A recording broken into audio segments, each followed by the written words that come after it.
ওরে বাবা, রেডি হতে এত সময় লাগে?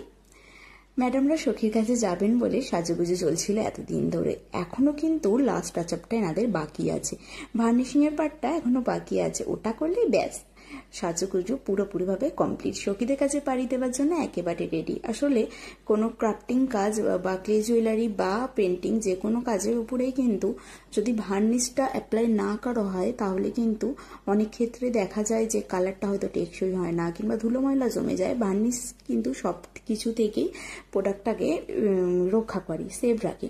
সেই হিসেবে প্রোটেক্ট লেয়ার হিসেবে আমরা ভার্নিশ সব সময় অ্যাপ্লাই করব। আর আমি এখানে ডেকরের গ্লস ভার্নিশটা ইউজ করেছি। এক্ষেত্রে ডেকরের ভার্নিশ ইউজ করলে একটা খেয়াল রাখতে হয় যে কোথাও অনেকটা পরিমাণ যাতে না পড়ে যায়। যেখানে কিন্তু অনেকটা পরিমাণ পড়ে যায় অনেক ক্ষেত্রে দেখা যায় সেখানটা হয়তো ক্র্যাক এসে গেল পরবর্তীকালে। তাই খুবই সাবধানতার সাথে কাজটা করতে হয়। আর এনাদের এই ভার্নিশটাই কিন্তু লাস্ট টাচ আপ। আর এখানে ব্যাঙ্গেলসে যে মিররগুলো আছে এখানে খেয়াল রাখতে হবে মিররে যেন ভার্নিশ টাচ না হয়, হলেও সাথে সাথে কিন্তু রিমুভ করে দিতে হবে, নাহলে কিন্তু মিররগুলো একটু ঝাপসা টাইপের হয়ে যায় পরবর্তীকালে এবং সেটাকে কোনোভাবেই আর এই গ্লসি ভাবটা আনা যায় না মিররের। সেহেতু এই জায়গাটা একটু সবসময় খেয়াল রাখতে হয়।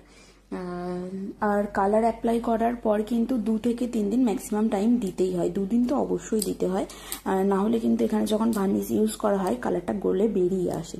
সেহেতু এটাকে ভালো করে শুকিয়ে নেওয়াটাই বেটার, হাতে সময় নিয়ে করাটাই বেটার।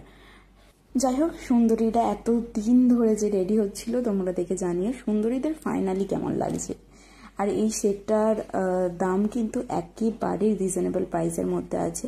তাই যারা নিয়ে রিসেল করতে চাইছো তারা কিন্তু ঝটপট কন্ট্যাক্ট করো আর জানিও কেমন লাগলো। Thank you.